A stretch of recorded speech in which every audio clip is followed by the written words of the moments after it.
I just thought it would be really cool to have a die-hard spear fisherman that was normal. Like, Yeah, dude, that's everybody, awesome. you know, No, I uh, think that's great. That's me. I'm a pretty normal guy. And to be fair, look, to be yeah, honest too. So let's get a couple numbers straight.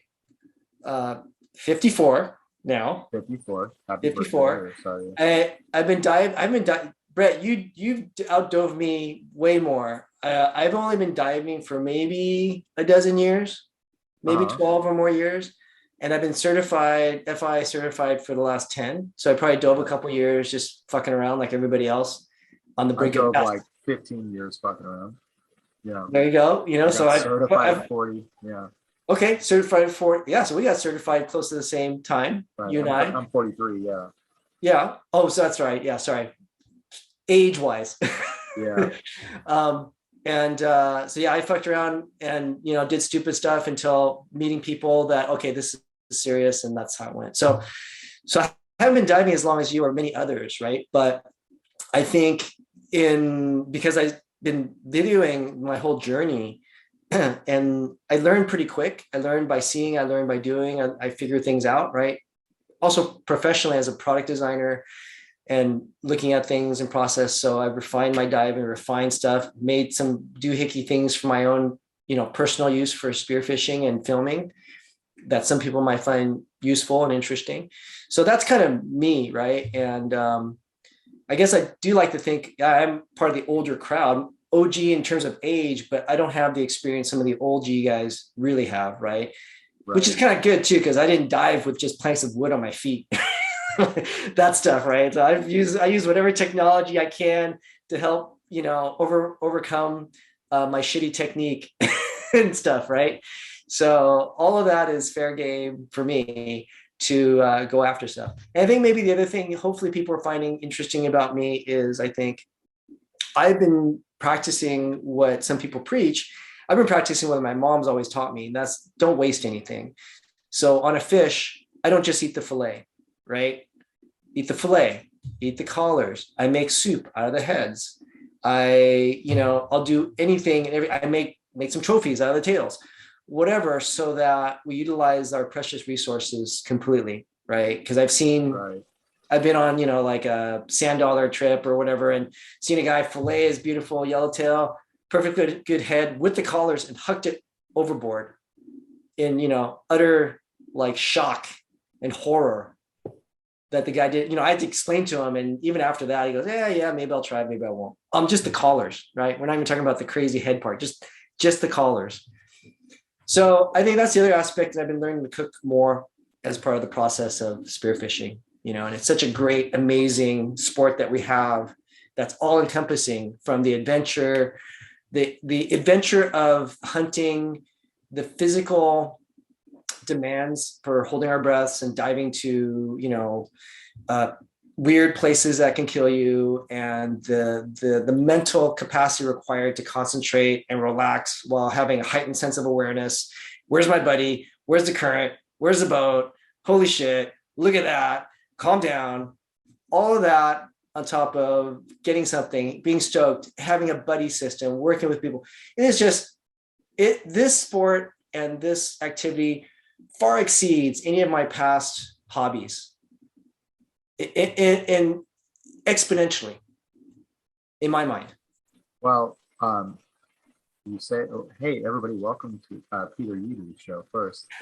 Just get that out of the way. So, Peter, let's talk about that. What were your past hobbies? Like, go ahead. My past hobbies, before spearfishing and things, I used to play hockey for like a decade, roller hockey and ice hockey. I like guns, so I'd go shooting and do all kinds of testosterone things like that. I like driving fast, so sports car, canyon driving, on the track, whatever else. A little bit of mixed martial arts for more for fitness than anything else. Until I got tired of walking into work with a black eye or broken rib or something like that, because I'm either too and like a crick neck, sprained shoulder or whatever, because I'm either too stubborn to tap or too stupid to duck. So just a myriad of different things, very typical guy stuff, I guess, right? Which is a far contrast to what my day job was as an industrial designer, where, you know, I'm talking and drawing and stuff, which is not very physical. Right. So, Well, Peter, let's go back even farther because you and I have something very in common. We both went to high school in Las Vegas. yes. Which is so funny. When you told me that on the boat, I kind of chuckled. I was like, yeah, I moved from Orange County to Vegas in high school. And then were you born out in Vegas or? Actually, I was not. I was actually born outside of the United States. I was born in Singapore. Oh, that's right. Yeah. But unlike the crazy rich Asians, we're really more the broke ass Asians that came here. So I came to the United States when I was like, you know, 2 to 3 years old. And Las Vegas is where my family ended up settling, where my parents opened a small restaurant and grew from there, and I had several restaurants. And then I grew up my childhood life in Vegas from second grade until I got out of high school. And in which case, you know, I wanted to explore what my life would be like outside of, you know, velvet Elvis paintings and slot machines and stuff like that. So that's when I came out to California. And I remember when I moved to Vegas, how dry it was. And when I moved from Orange County to Las Vegas, I used to get bloody noses all the time when I would sleep, and just, it was always such a weird transition. And I had always been in the water and surfing and all that. And I remember moving there and I remember saying to myself at like ninth grade, like, well, what am I going to do now? And thank God for like high school sports, because I think I would have gone insane. But my mom still lived in Orange County, so I'd go back and visit her. Every time I go back and visit her, like, we're just going to the beach, let's go, you know. And she kind of knew that too. But yeah, I always found that so funny. And then, so you went to high school in Vegas, and then let's get into when you graduated. You went to school back in, was it Pomona or Pasadena?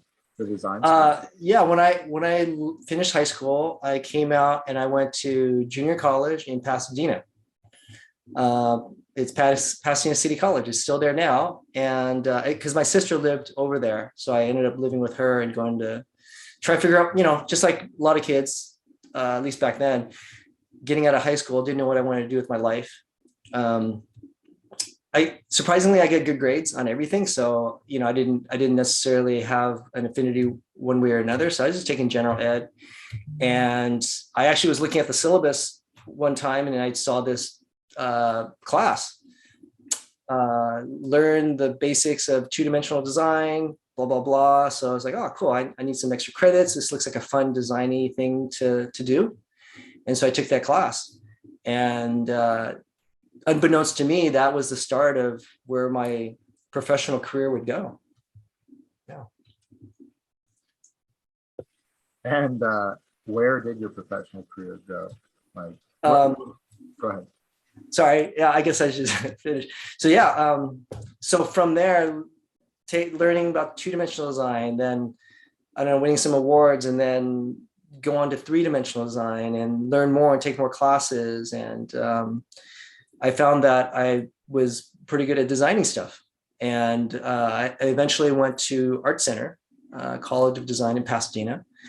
It's a private design school where many of the world's famous car designers and all kinds of designers, actually, movie people and all kinds of creative field go to. And I went there, and I remember getting just a tour, walking in on a tour, because my junior college teacher was also a teacher up there as well, and she arranged a tour. And I remember walking in this gallery. They have this like this gallery museum place that all the work is just student work, right?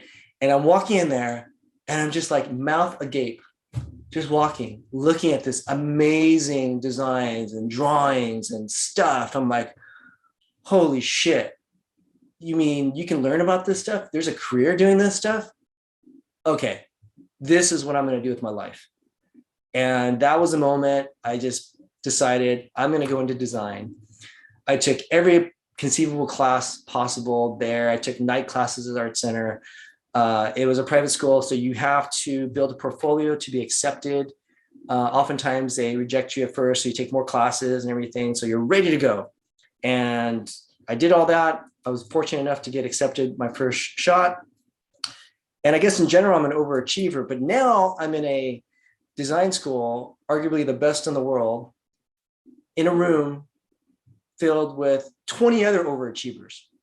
Were you working at the time too? I was working. I was like doing clerical office stuff at my sister's. My sister is an architect, so I was doing stuff in her office and things. So it runs in the family then. Yeah, surprisingly, it does. It does. My oldest sister's an architect. My youngest sister, she was a good illustrator. She studied some illustration. My brother doesn't do anything creatively as a profession, but man, he could doodle like a mofo. He still loved cartoons and stuff, like awesome. And then, I found out in life, my mom was really good at art and would do art things. And then my dad was a really amazing calligrapher, Chinese calligraphy, those big Chinese characters and stuff. So, I have a couple of pieces in my house that are amazing. So yeah, I guess it runs in the family. And I happened to discover it that way, just by happenstance. Because nothing was ever forced on me, like art or anything like that from my parents. Yeah, because they were probably too busy working. Absolutely. They worked 6.5 days a week. I only saw my parents on Sunday. Right. We go to church, go to lunch, maybe go to the mall, walk around, then I'd go home and they go to work. So it's different times, But yeah, that was I went to Art Center to study design, and that's what I graduated with. Bachelor of Science in Industrial Design with honors and distinction. And that's something they hadn't done in a few years, I guess, apparently. So. And then that is impressive. And then you worked for Oakley. Did you get a job at Oakley right after graduating, or was that? Yeah. Yep. As part of Art Center, they have what they call a senior graduation, where you set up your work into like a gallery area with your other fellow graduates. And, they have a lot of professional connections. So they'd have companies come in and interview. So typically, I think during the week, there was 10 companies. You would interview in the morning with one company and you interview with a different company in the afternoon. And Oakley happened to be one of the companies on the list, and I was pretty stoked. It was pretty cool, right?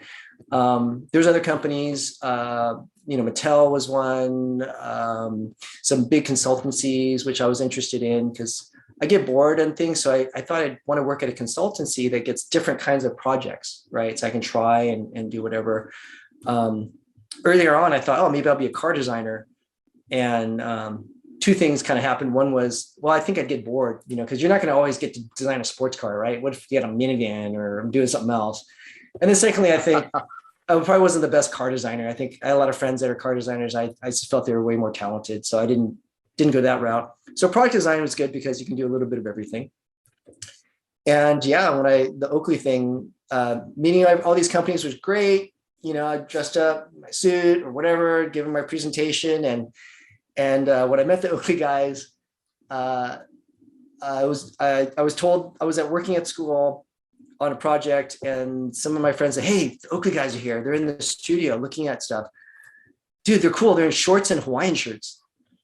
I was like, "Oh, okay, cool." And I go home, take a shower. This is like in the morning. Take a shower, gonna meet them, and in college, I actually, for my own little hobby, I would collect sunglasses.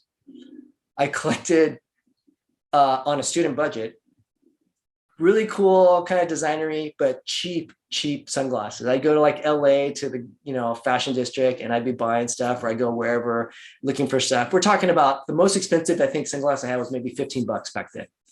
Right on. Right.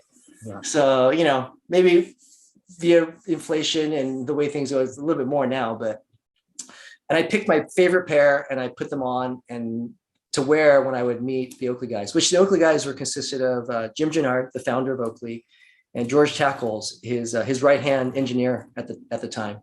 And what time was this? What year was this? This is 1992 December. Okay. And yeah, so it was a while ago. I'm dating myself for sure. I'm 24 at that time. Okay. And when I meet him, I walk in, I shake his hands, and the founder of Oakley's looking at my sunglasses, checking me out, like, what the hell is this guy wearing? And I take him over to my place. I start going through my spiel, explaining my projects, which I had done so many times already, you know, and I started getting annoyed because he kept interrupting me. He kept interrupting me, asking me all kinds of random questions, like, "Oh, so you grew up in Vegas? Oh, that's interesting." You know, talking. "Oh, so where do you live now?" And "Oh, have you been down to Orange County?" And just all kinds of stuff. And in the end, he ultimately invited me to come visit them and check it out. And long story short, it was amazing. Visiting the factory, getting a tour, seeing what it was all about, hearing their offer. And I was fortunate enough to get half a dozen job offers when I graduated. But Oakley's was just, I don't know, man, it just blew away everything in terms of the freedom that I could have, what they were offering me. I think the financial compensation was more than fair, and it just seemed like such a cool place with cool people, you know, and running around with shorts and throwing paper at each other and stuff. And I was like, man, there's got to be a catch. Like all these other places I went to got along great, but you know, it was like business. Going there, it was like fun, and like I thought, man, maybe these guys are cannibals or something. There's got to be some crazy ass catch here. But I figured, what do I have to lose? I'll give it a shot. 6 months to a year, I can handle anything. And if it doesn't work out, I leave. So, You know, it's really funny you say that because I think when we're younger, we just don't know because you don't have any to compare things by. So, and having worked some like really shitty jobs, and then when I got a job where I was literally valet parking, but everybody at the resort I worked at was like smiling and saying hi, and I almost felt like it was all fake. I felt like everybody was full of shit. At some point, I was really guarded. And then the more I worked there, I realized, dude, they take such good care of their people. Everybody here is like best friends. So just like on a personal level, very like the morale is through the roof. And I never had a job where the morale was through the roof. I mean, before that, it was like the army. And it was like, you know, and then other things. But like that job was so cool. And it's like you said, though, it's kind of like, what's the catch? Because they're getting like something, they're buttering me up for something. when you worked at Oakley, when you first got hired, how many employees were there? This is like four. yeah. So again, when I got hired, Oakley was the beginning of 93. I think I was employee number 340 something. Okay. So around 340 people at that time. So pretty small. And I'm trying to remember the number of people that worked at Oakley when I left. So I worked from Oakley from 93 until 2018. Right. So that's a good run. And I think probably where I worked, the factory portion, which is the corporate and manufacturing, I want to guess that maybe there's 1,600 people there, but that's not even counting globally, right? Offices and Salesforce and all that. So certainly grew in that time frame that I was there. So Peter's kind of glossing over some of his accomplishments, but I mean, when you left, you were the VP of design, right? For Oakley. Yeah. Can you just name off like your top 5 things the things that we had talked about this in the car and the way Baja, like your top 5 things that you enjoyed designing, like the things that just some of the more notable things that you designed. Okay, sure. Starting with maybe the waterproof or the dry bag that you designed that's not dry. Oh, I didn't design that. I know, I'm just joking. So a little inside story on that. Peter handed me this dry bag, and we went on a trip recently, and I was like, "Hey, nice, this kind of a cool dry bag." Well, it turns out they designed it using the same dry bag material because if they thought it looked cool, but it's not actually a dry bag. So, and they had already put it in production, so people were getting their stuff ruined, I'm assuming, thinking it's a dry bag. But yeah. So anyways, but what did you design? Because I think people will be impressed with your resume as far as your. Sure.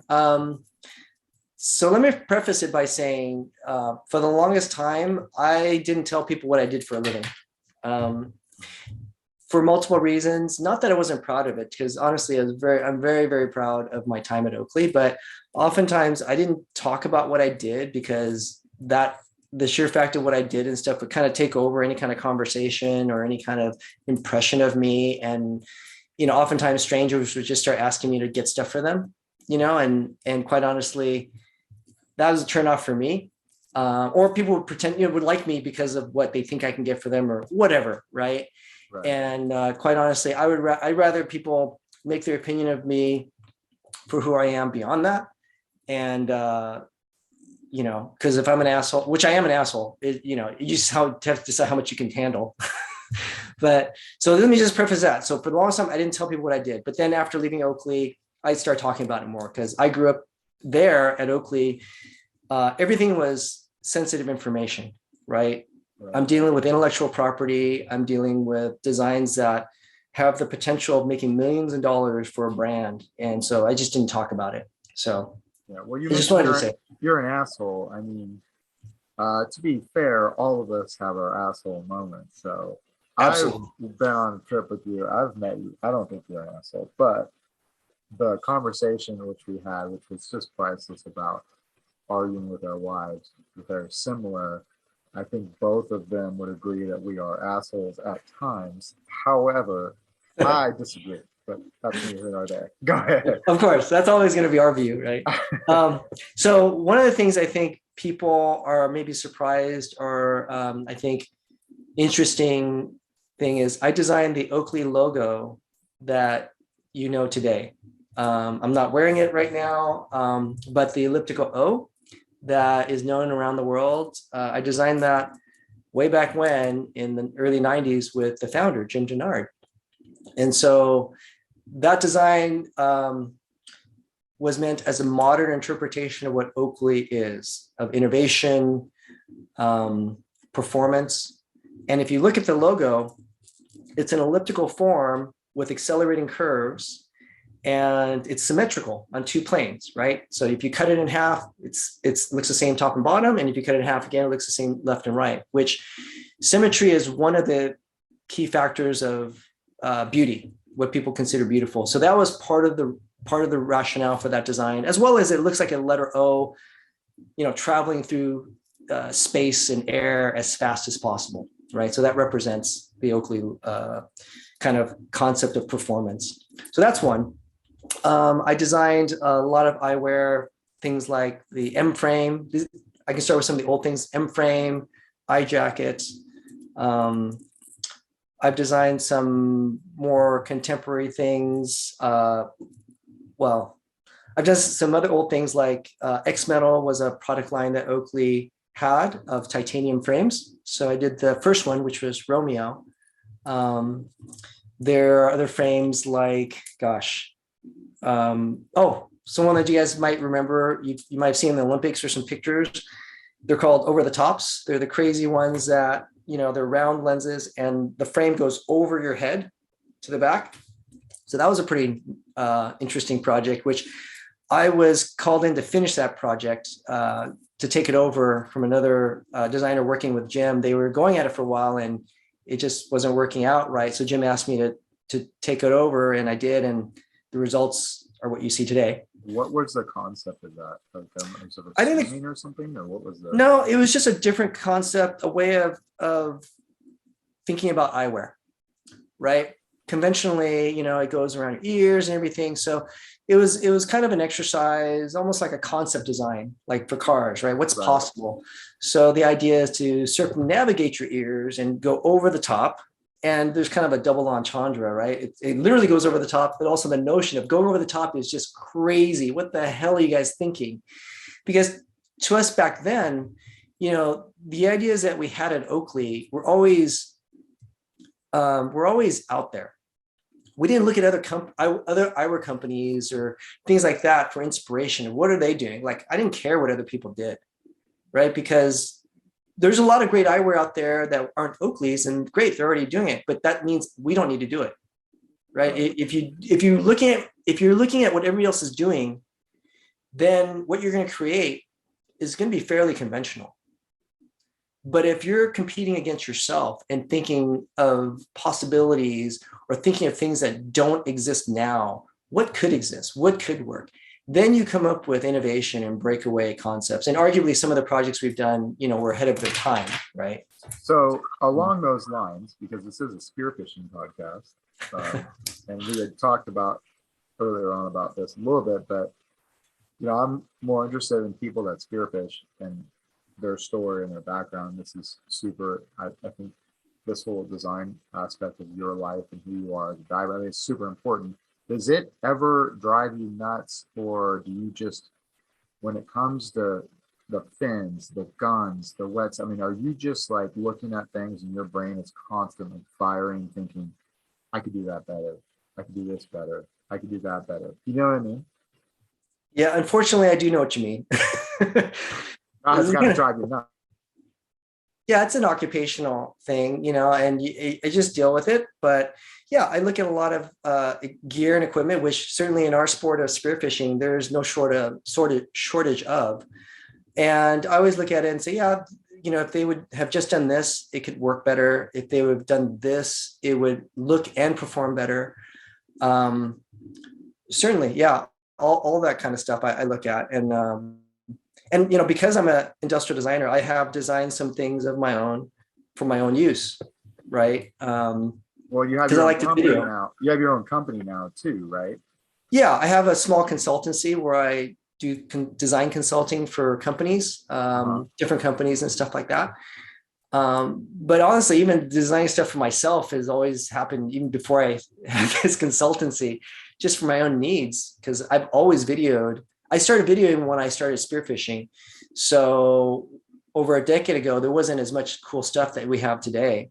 So I've made different kinds of camera mounts for my guns and stuff. And some people have been interested, and I've sold some of those to people. And then I also, and I think you used one of my items. I gave you a little mirror that you wear on the back of your hand to check if your GoPro is on or not. Do you remember that mirror? Because I actually messaged you maybe even a year or two ago about the mirror I saw you wear. I go, well, that's kind of a cool idea for a flasher. Yep. And you said, oh, hey, it's not actually for a flasher. I checked my camera and my GoPro to make sure it's on. Yep. And I just thought that was like the coolest thing, though. Just the simplicity of it, but yet the functionality of it was like through the roof to me. Because I agree with you. I am not a designer. I mean, I have a CAD degree, but it's like you look at things and it's like, I feel like that could be better. It's so generic. What if you did this? And sometimes it doesn't work. Sure. And fails completely. And other times you're like, well, I'm pretty cool. It's mine. I understand. I made that, and it's mine. And it works. More importantly, and yeah. So well, I think we all anybody that videos, and maybe many spearfishermen have tried and been frustrated. We've all probably tried videoing and just turn the camera on and just do our dives and stuff, and then we get this great fish that comes in, and we get this great shot, and later discover, crap, the camera ran out of power before that happened, right? And you didn't get that footage. Yeah, that's never happened at all. Yeah. And it happened to me, and that's why I was like, oh my God, this is just killing me. And oftentimes I'm the last one out of the water, so I'm in the water for a while, and I want to get all the footage I can. So that's why I had to keep turning on and off the camera. And certain situations you can work off the beeps, right? You can turn your camera. If nowadays we use GoPros or similars, but if you're hunting something that is maybe you're trying to be super quiet, let's say white sea bass, you don't want to be making beeps and noises and anything. So that's when I think the mirror comes in handy. And also to your question before, Brett, because I've gotten this question a lot through social media and stuff, like, hey, what's that piece of metal you're wearing on the back of your hand, or this or that? And I explain, well, it's really to check my camera, but you can use it as a flasher, and multi-use.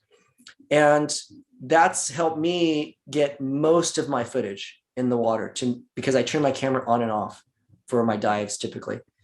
Because I don't have the camera on when we're breathing up, because you're just wasting your battery power, right? So I just turn it on when I make my dive, albeit there are some times, right, you're on the surface and something happens like, oh, wow, great opportunity. You miss those shots, but that's a small percentage in my mind for footage.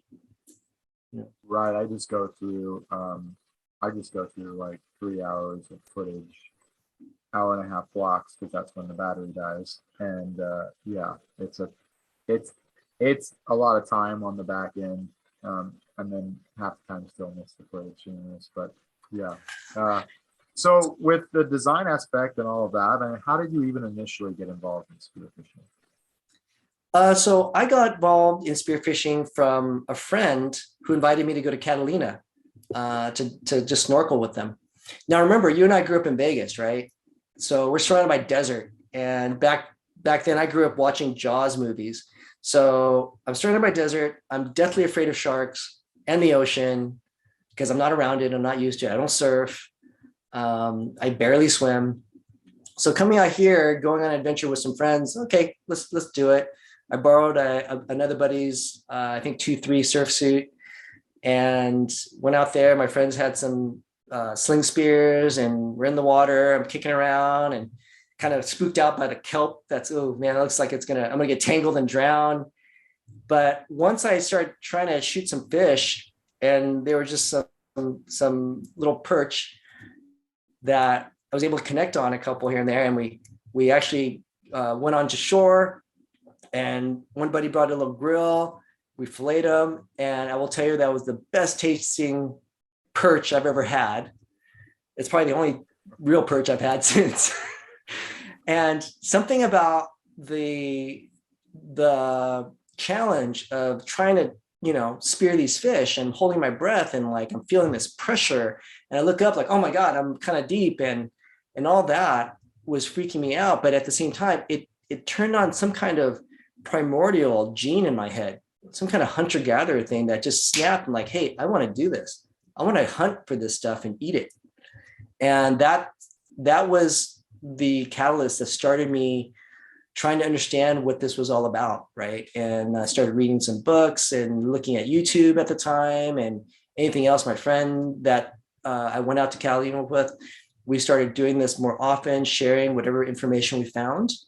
And so I probably did that for a couple of years until realizing, this can be dangerous. So I got certified. I got FII certified in Oceanside, closer to where you are, Brett. And that's been a decade ago.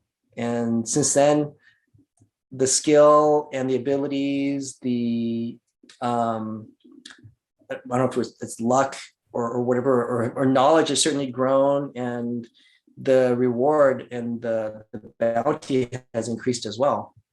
And I started videoing at that time because my buddy that got me into it was into videoing. So we would dive together, we would share footage, we'd make fun little movies, video movies and stuff of our spearfishing. It was a lot of fun. So to me, it's kind of synonymous, and I've always done it. And the technology has gotten easier to do over time. And which kind of leads to why I started like posting my videos and stuff, because I was getting on social media, looking at stuff, and like, wow, look at this. And I'm trying to look at this crappy video that gets all these views and all these likes. Like, hey man, I got a ton of stuff better than this, right? And I thought, oh, why don't I share some of what I do and see how it goes? Because it was really for myself. Because back then when I first started spearing, I have a young family and little kids. I worked a lot.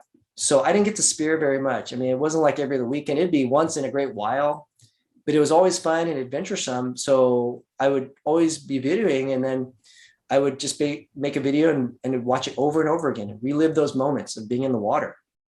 And that was just my way of supplementing my lack of ability to dive because of my family responsibilities, my professional responsibilities. So that's kind of how the video thing incorporated into what I still do today. Well, I think it's something that's kind of interesting that you touched upon, because I have been there also, is that this life cycle that happens when you're have these periods of your life. And for anybody out there that's in these different stages, you'll understand it, you'll recognize it, where when we were young, I'd say in our 20s, early 20s, or whatever it was, for me, I was diving a lot, I was about 22, whatever. And I would do it after work, after diving at work, after work, and go dive, surf, dive, surf, all this stuff. And then slowly, as kids started to arrive, it became, hey, I gotta try to surf when I get a chance here, and diving takes a little longer, so I wasn't able to dive as much. And then it's like it goes down, and I would go out, once a month, maybe even, like whatever it was, whatever I can get a chance to go out and dive. And I did that for years.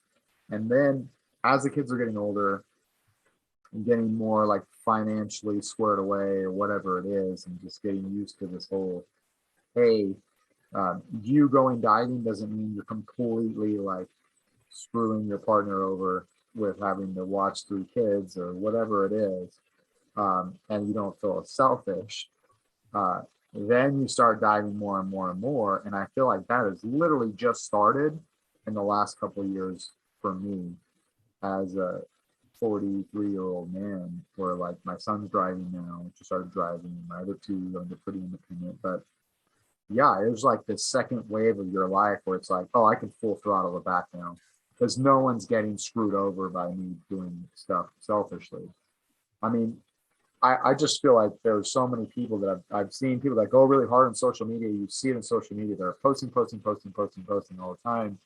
And then over the last 5 years, you see those people start to drop off. Not drop off completely, but like just the frequency goes way down. And there also happen to be like 30-year-old dads or whatever it is. And I'm like, I know what's going on in that house. Like, I feel like I know what's going on in that house. And it's nothing bad. It's just that like priorities. It's like, if I go diving, that means this doesn't get done in the house, or this doesn't get done in the house. So all these things happen. And yeah, it kind of ebbs and flows. And so now I feel like in the second half of our lives where I get this opportunity, it's like, oh, now I have finances and I have the knowledge that I've had over the last 20. Now I know how to go. Like, I took all this stuff that I've been learning over 20 years and, oh, I really like to go here. Oh, I'd love to go here. Well, I just don't have the money to go there. Okay. But I planned it all out in my head. It's been planned out for years. And then now that I'm like financially a little better off position and I have a little more time, both professionally and, personally, now it's like, let's go. Like, I've been waiting a long time for this.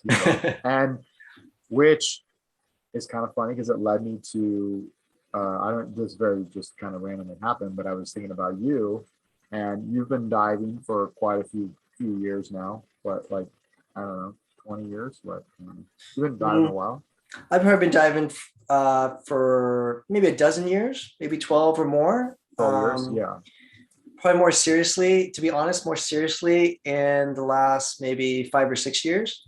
Right. As my kids, like you described, as I have 3 kids, and now they're older. 2 of them are about done with college. The oldest one's 23. He'll be 24 pretty soon. My youngest is going to be 18 pretty soon. She's going to be finished with high school and going off to college. So my kids are now not as reliant on me, right? And no longer working at Oakley, kind of crazy hours and traveling to Europe once a month and all that kind of stuff, right? So it's a little, just like you and other people, I have a little bit more time. So maybe I never did the dive a whole bunch when I was young thing, right? Because I wasn't diving, I was doing other things a whole bunch when I was younger. Yeah. So for me, spearfishing is relatively new relative to my time on the planet and the other activities I used to do. And also, I think the aspect of it, being in the corporate world, doing all that stuff, whenever I dove, it was just such peace and solace and a reconnection with, the earth and Mother Nature and everything. It was just absolutely amazing, with all the pressures and things of life just pushed out, right away. We're on the surface. We're breathing up. We are trying to slow our heart rate down. We're living in the moment. We're thinking about, the fish. We're thinking about the current. We're thinking about our buddies. We're thinking about everything else except for what I have to do, what my wife told me to take care of, what bad work situation I have to resolve or anything. We're living in the moment. So I think spearfishing became a much bigger and bigger component of my life as the normal stresses of life and responsibility increase, right? It kind of became the counterbalance to that. And because that happened, I think it became more and more important to me as those other things rose. And now, you know, it's the other aspect of, I mean, and you and I talked about this before, it's spearfishing is such an incredible, we'll call it sport that we do. It is so multifaceted. Yes, there's the kind of testosterone. Yeah, I spearfish. I shoot big fish for my food. But there's the aspect of it is a physical thing. You have to swim, you have to dive. There's all those physical challenges that I love. But there's the mental, intellectual challenge of calming yourself down, heightened sense of awareness. There's safety of yourself, safety of your buddies in the water. There's all these things going on, right? Just in that moment. And being underwater, the right conditions, right opportunities, taking that shot. Did I get it? Did I not? All that stuff, all the way back to, oh, I got a fish. Okay, cool. We got the stoke. We got the teamwork that has to go into play. You got, if you're a boat owner or you're on a boat, you got to deal with all that boat stuff. And then now you got this fish. What do you do with the fish? You get to share the fish. You're not going to eat the whole thing. And that is amazing. You bring it home for your families, your friends. And I will tell you, my neighbors love me. I get to share with them. Everyone's stoked in the neighborhood. We share, and then my spearfishing friends, we share stuff. That's been amazing. And then our spearfishing community has just been absolutely amazing, right? The kind and great people I have met through our sport has been such a huge factor, I think, in my appreciation for what we do. And I have found there is such a great commonality among spearfisher, I say men, but spearfisher people, both men and women, that, you know, there's going to be, a bad apple here and there, just like any group or anything. But by and large, I have met such amazingly kind and good people spearfishing that this sport and all that it encompasses has just blows away anything else, any of my other, hobbies or activities that I've done before. That it's just become a really super cool thing that I truly appreciate. I'm trying to be a better spearfisherman. I'm trying to be more knowledgeable, trying to be a better cook, to take full advantage of what we catch, to share. Those are the things that just much more fulfilling than I thought it could ever be. More fulfilling than any other sport or activity I've done, right? Those other things I do, whether it's shooting or this, or it was martial arts, it was all selfish stuff for myself, right? Driving fast car, selfish stuff for myself. But this sport is very communal, right? It's like when you and I and John went to Baja, we had such a great time.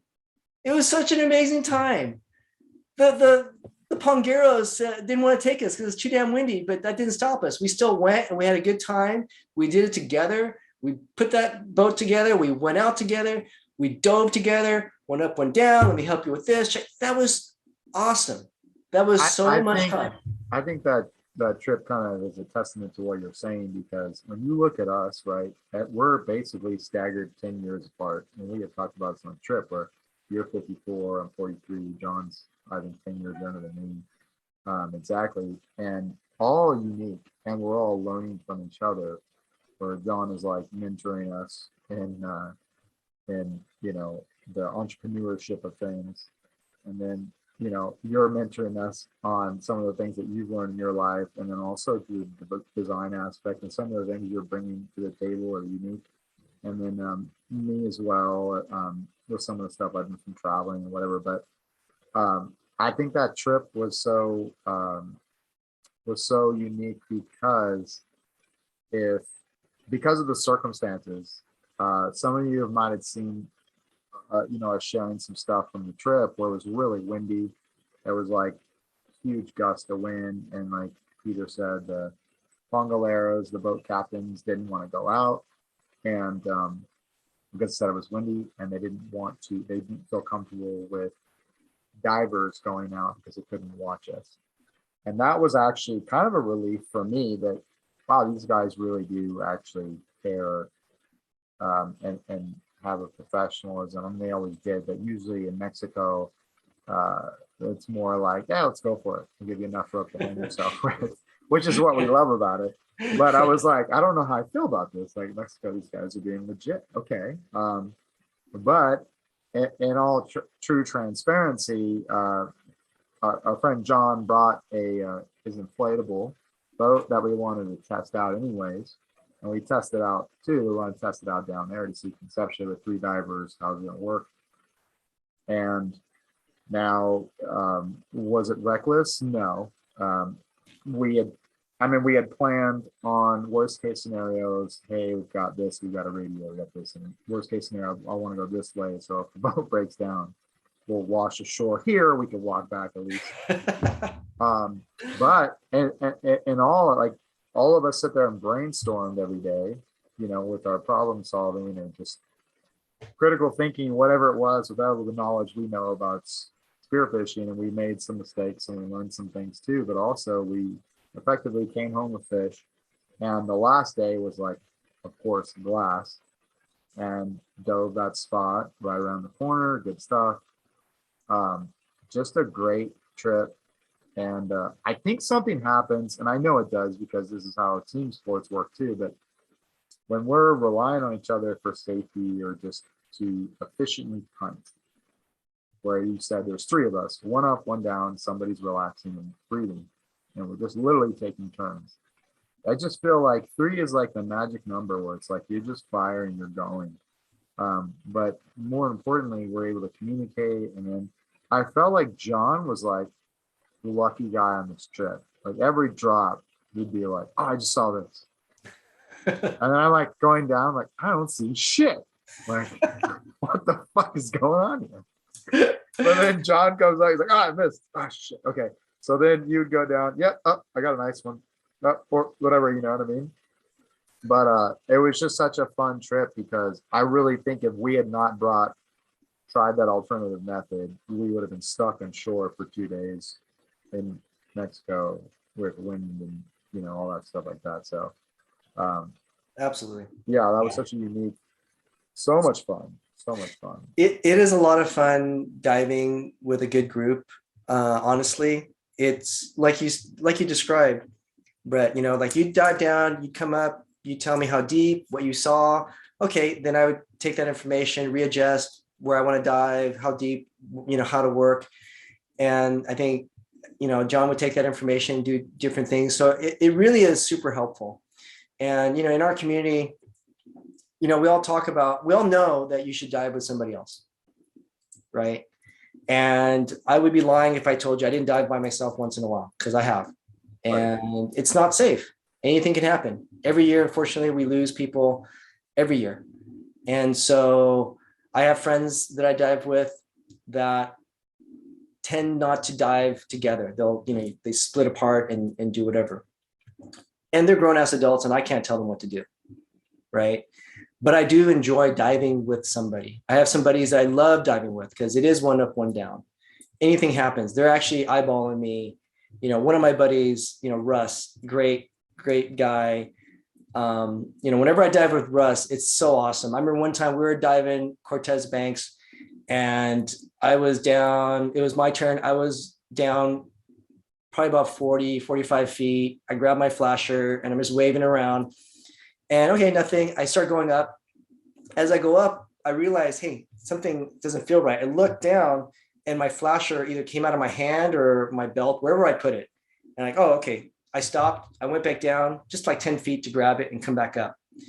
Well, he saw me do that. And he knows as well as I, you don't do W dives. You don't go down, up, down. You go V dives. You go down and then up, or you, whichever. He saw me go back down. So he knew something was up. So as I turn up and as I head up, as I'm going up, probably another 15 feet, all of a sudden I see Russ's head upside inverted, looking at me, making sure I'm okay. And I saw him, I was like, oh, hey, Russ, give him the okay sign. And we go up. And I was so happy that he was completely watching what was going on. even though we watch each other, right? You know, sometimes you watch each other, but your buddy either can't see you or you do what you do and you just see them on the surface. But he made the effort to come down and check on me halfway, which is what we're supposed to do. But that's an example, another example, just like our Baja trip, of it's great to dive with people that know what safety is and how it should occur when we're diving, right? Right. And it is such a, it's such a cool, fun, and maybe because I play team sports as well, it's such a cool thing to be part of that It's a versus rhythm. mavericking it on your own, right? Right. And it kind of turns into a rhythm. But what I also found is that even if like your buddy shoots a fish, it really was a team thing just because there was so much information getting passed back and forth. Like the one time where I missed the shelf and I was hit the sand. I'm like, okay, we got to go back a little bit. It's too deep or whatever. But there's so much information to be able to put your buddy in the spot. And hey, like when John came up and he said, oh, okay, this is what I've noticed. These fish are reacting this way. This is what's working for me. Okay, cool. And then so I would go or you would go. And where it really becomes a community fish in a lot of ways. Or it's his win is your win. I mean, I just love it. And then you bring it back when he brought that smaller cabiria back and the guys made the 3 different dishes out of it. You know, as we're sitting there eating the cabiria, it's like, oh, the cycle is complete. This is amazing. Yeah. So. Yeah, totally. I do like that too, that it's a team win. That's the right thing. It's a community, right? One of my friends, Josh, you know, when we are on his boat, you know, whoever shoots a fish, we share the fish, and it makes it more fun. Then it's not a competition, individual competition. It's a team competition. So you're rooting for your buddy to get that fish, because if he gets a fish, we all get the fish, right? Now, at the same time, I want to be the buddy that supplies fish for everybody. So I'm going to work harder for the team.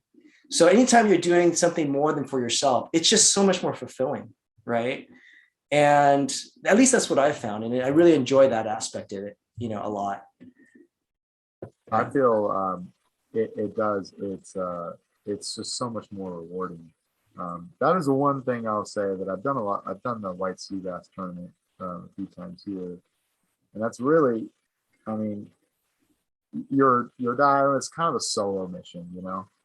But when I did the tournaments in Guam and got completely destroyed, shooting like a 0.5 pound fish, half pound fish. But like you said, you're down there watching your buddy drop, and you can see him. It's beautiful, and you're like, dude, and he shoots a fish, and you're just so stoked because it's like we're gonna do this together, you know, like. Because the truth is, when you're dropping down certain depths or whatever it is, like we're talking about, you can't be as effective by yourself. Yeah. Sometimes, like I do know that where some people like I see more fish when I dive by myself, and I think there is maybe some truth to that. But more importantly than that is what I have noticed is when you turn off that like predator sniper mode, where I'm gonna like hunt and just like that intensity that's there with every other sport that I've ever done. Mm-hmm. And you talk about free diving and spearfishing, you kind of have to let all of it go. And then all of a sudden they just start showing up. I mean, how many times do people ask themselves, like, when you're always unprepared or when you're not expecting it, because you subconsciously turn that predator mode off and you're just snorkeling. And then all of a sudden, you know, a big white sea bass or something swims up and it's kind of like, wait, what?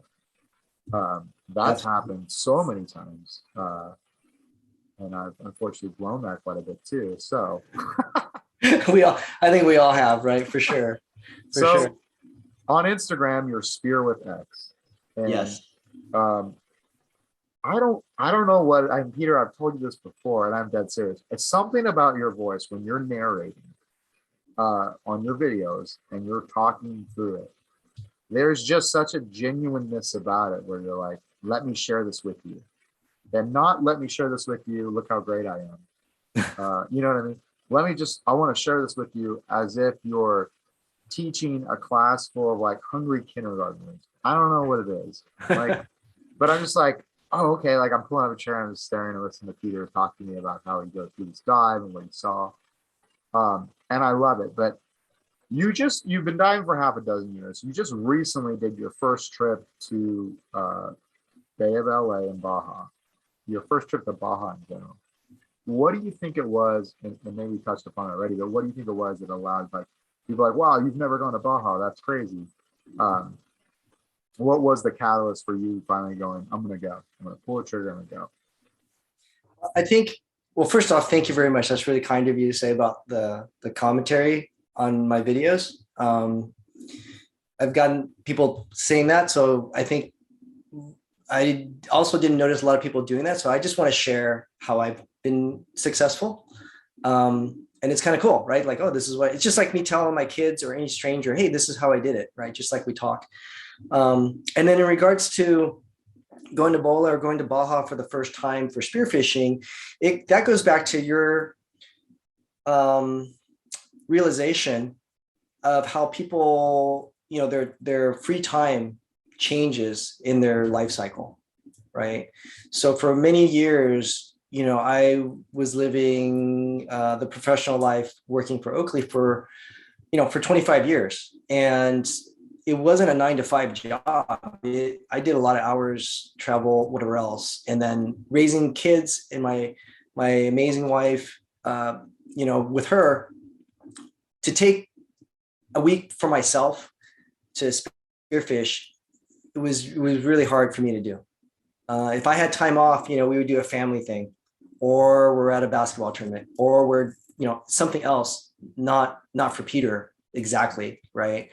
Or if it's for Peter, it's a day.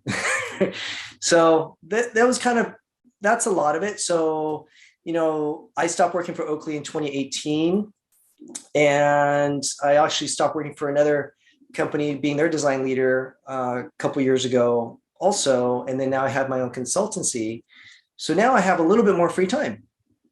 And that, in combination with my children being older, more independent, not needing me all the time, and finding some friends, good buddies to dive with, and opportunity. So it's just kind of the moon and stars lined up that made sense to, hey, let's give it a shot. Let's try. I think we'll be okay at home. I can portion it all out. So I felt okay about going, and it worked out. Yeah. So. And then who'd you go, when you went down there, what time of year? Tell us about the trip, like walk us through the trip. Sure. So this trip was, I believe, last May, roughly May time. So apparently a good time to go. And it was a trip that was already planned with another group of guys. But one of the buddies asked us about it and said, hey, if you guys get enough guys, we can just make it a bigger trip and carpool down there. So that's ultimately what we did. They already had 4 guys in their group, and me and 2 other guys got together, and it was going to be 4, but then that didn't work out, and we decided to just go for it with us 3. So there were 7 of us total that went down, 2 different vehicles, and that's just kind of how it played out in the Pongus. It was just 3 of us most of the time in our boat, and the 4 of them. And my group, we just wanted to spearfish. The other guys had fishing poles and all that, and so they were doing kind of a mix. And me and my buddies, we just dove. And for me, that was awesome. We were down there for, I think, maybe 6 days. So we dove for 4 days straight. And up at, we're up at 6 or whatever, and on the water as the sun comes up, and diving, looking for fish. It was my first time diving there, so I wasn't exactly sure what to encounter. Surprisingly, the waters are very similar to our waters here, in that it's not that clean. I was hoping it'd be like, some of those cool, Tahiti or Hawaii, where I can see the bottom from 100 feet or whatever, but no, it was very similar here in terms of our visibility. It was cold. It was, it was low 60s. And I get cold kind of easy. So, that part wasn't so fun, but make do. And shot Cabria for the first time. One of my buddies shot his personal best Gulf grouper, different kinds of species. It was fun. And I would say it was a blast diving different waters, experiencing stuff, eating some great food. They cook some of our fish for us. Diving with my buddies is always good. Also, these are the buddies that we all practice ikejime. So ikejime, for maybe many of your listeners know from your podcasts and stuff, is Japanese process of managing your fish to, kill, destroy the the nervous system in a fish after it's dead, so that you stop decomposition and prolong the fish's quality from when it's fresh. So anyway, we all practice this. So we were helping each other do our fish. We were highly productive, and I just had a blast. I loved it, and I wanted to go back. I made a little video. I made 2 videos, a part 1 and a part 2 of some of that on my YouTube channel, to share with people my experience of what I encountered.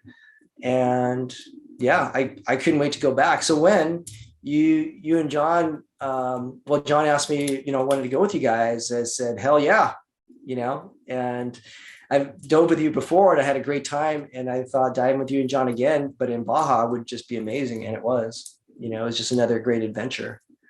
Right. This one, like I said before, was definitely an adventure, and it's funny because it really shows you,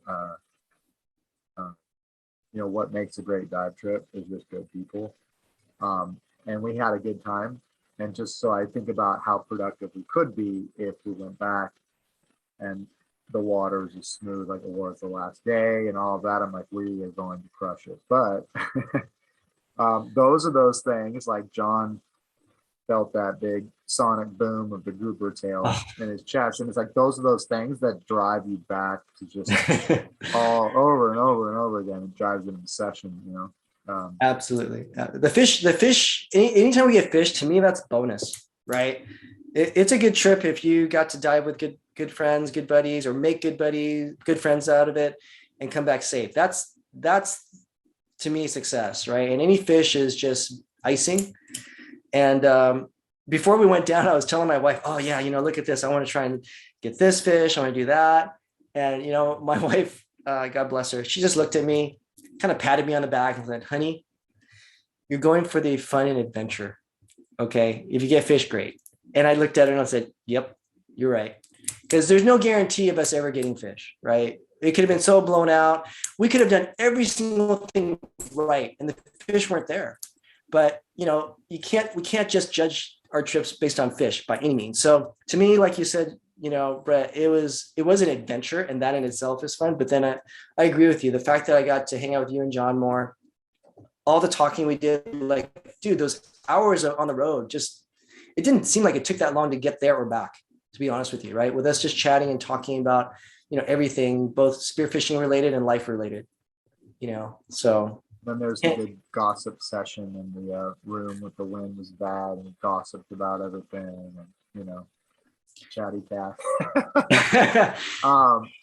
Yeah, funny stuff, man. And I think that's what's so unique about living here in Southern California. It's like I would assume it's probably the same in Australia when I was spending a little time there for work, where they have, West Oz, they've got that big desert, the whole coast, and not a huge population. I feel like that's kind of like our Baja for us. Maybe it's a bigger difference because you're talking about Southern California, where it's just this,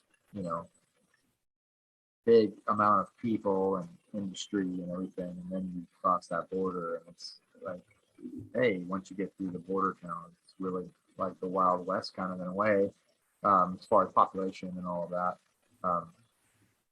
So again, what do you think? What's next for your social media, like for your Spear with X or your brand, or do you have any things you're working on, like you're trying to design and develop? You have your design company now, and I don't know if you want to share what that's called or anything like that. Or, I'm happy to do so. It's PYD, and it stands for Peter Yee Design, and it's a design consultancy. I work with different companies of different sizes to help them with their designs, help them improve have new next gen, whatever their designs need to be or want to be. So it's a consultancy that do different things depending on what they need. And I have my team consists of different experts and professionals out in the world. So depending on the size of the project would dictate who I get to work on it.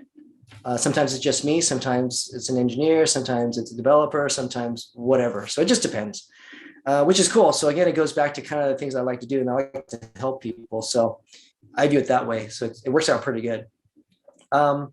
In terms of my spearfishing endeavors, you know, I just really, all my videos, both for YouTube and Instagram, are fun for me to just share. I don't really have any big plans to grow or anything like that. One reason is that it's something I really enjoy. I'm not sure I want to make it my work, right? I'm not sure, because then it changes. It becomes something else.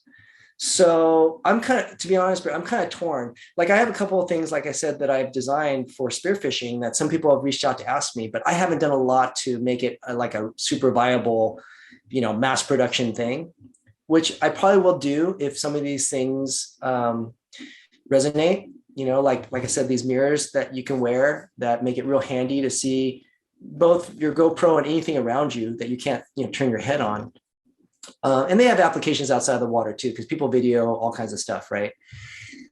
And or maybe some different camera mounts for guns and stuff.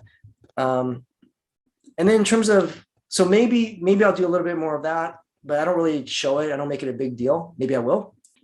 And then on the videos, I think I just want to keep making better videos, both for myself and for people to enjoy. And I'm working on the commentary a little bit more, because I find that people do appreciate what I'm sharing with them. The kind of the how-to, or what I'm looking for, what's the mindset when you're diving, you know, whatever depth or what you're looking for, or whatever. Because I think that would have been helpful for me as I was starting to learn what to do, you know, in diving. And so I'll probably continue to make content, but to be honest too, I'm not making as much content probably as many people that do this are making, because I am trying to do the consultancy stuff that takes time to do, designing actual products for other people, also designing some things for myself, for my own interests.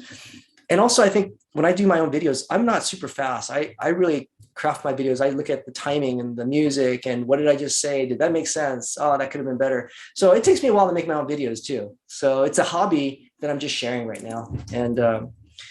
But the response has been good. So I get stoked, you know, that people seem to be enjoying it.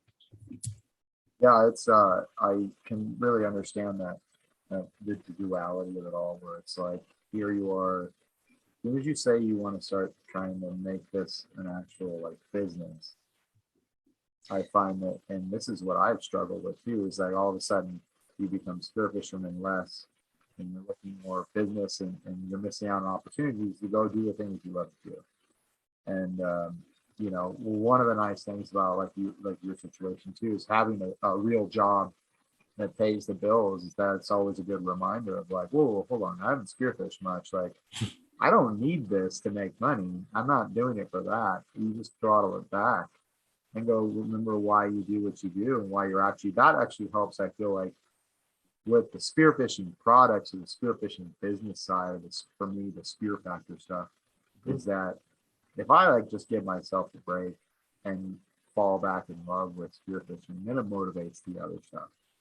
And otherwise, really to try to make a business, I guess by definition, a failing business, an unproductive business, spearfishing, right? Where it's like, it's more time and you're probably making $20 a month. But like to do something like that and to really like, oh, I'm gonna really try to make a business out of it, you're gonna burn out. Like, Yeah. And that's why I honestly respect Shrek from New Spiro so much, is that he's been doing it so long. He's managed to like really learn to enjoy it as much as he truly enjoys it, and be as efficient and as productive as he can be while still having fun diving. And it's a balance. And I think other people have lost that and have burned themselves out. And, you know, this is a great thing that you're doing for people. Don't lose sight that if you don't take care of yourself first, the product you're going to provide people is not going to be as good. You know, Sure. rushing in, for me, it's like rushing into a podcast. It's like just to put up another podcast isn't going to be as entertaining as if I like genuinely like, hey, did research or whatever it was and chatted with it. And, you know, that's what I've found on the product side of things. You just get a much better product. Just like I think in your own personal lives with your wife, you know, there's some part where it's like, hey, you need to go diving or you need to go surfing because you can just be a better person in a lot of ways, you know, and not be selfish about it. So there's that balance. You're always, it's funny because it doesn't matter if it's business or not, there's always this balance going on, this balancing act going on between husband, dad, diver, surfer, whatever it is this week, right? Because we're both very similar. It's like, ooh, shiny, I'm gonna go do that. Like, whatever I'm gonna do, it's like, you know, oh, you're been gone for 6 months, and then you're gonna come home. I'm gonna go to Baja. No, you're not. You know, like that's not cool. Which is where, So, I definitely can respect that position where you're in. And along those lines, I don't want to take up any more of your time because I know you and I are probably gonna get out there and then go to dinner. So, anyways, Peter. How can people get in touch with you if they want to check out more of your stuff and your YouTube and your Instagram and all that stuff? Yeah. You guys can find me on Instagram. It's Spear with X, and no dashes or dots or anything, just one word. And on YouTube, it's the same. It's Spear with X. So I'm probably a little infrequent lately, but there's still some pretty cool videos on both YouTube and Instagram, and that's where you'll find me most of the time, I think. Yeah. Okay, I guess before we go, Spear with X, how did you come up? Let the people know how you came up with the X factor. Sure. Well, number one, I realized a while ago that on my regular Instagram, not all of our friends want to see fish shot in the face. I'm not sure why, but that's just a reality, I guess, you know. So then I thought I'd probably just put all my spearfishing stuff on a dedicated channel. So I decided to do that, and then having a conversation with my son about what we should call it, I kind of wanted to keep it separate from me. I wasn't sure I wanted everyone to know who I was and all that kind of stuff, you know, probably just paranoia. And the X part comes from my gamer tag when I used to play video games and some of my other personal things, but the letter X tended to come up with different projects, work projects I worked on, personal things, Xbox 360. And so my gamer tag used to be X Toy. That's also the little brand I made up for those mirrors and camera mounts and stuff like that. So X Toy is where that came from. And my son thought, well, why don't you make a Spear with X? Because he had a photographer friend with kind of a, you know, shoot with so-and-so or whatever. And I thought, oh, that's cool, Spear with X. I also like the idea that the concept is that, you know, anybody can be X, right? Picture, you know, like, you know how you sign on the X. So it just means, look, you can follow this channel. You'll see, you know, shooting fish, some tips and tricks, and this could be you. All you got to do is get out there and do it. You know, get out there and get involved, learn, get certified, be safe, find some good friends. And let me share with you what I got, and maybe you can do the same. So I kind of like the whole connotation of Spear with X. It's a little bit anonymous, and but kind of people know now who it is. Many people, just from friends out there. But yeah, that's where it came from.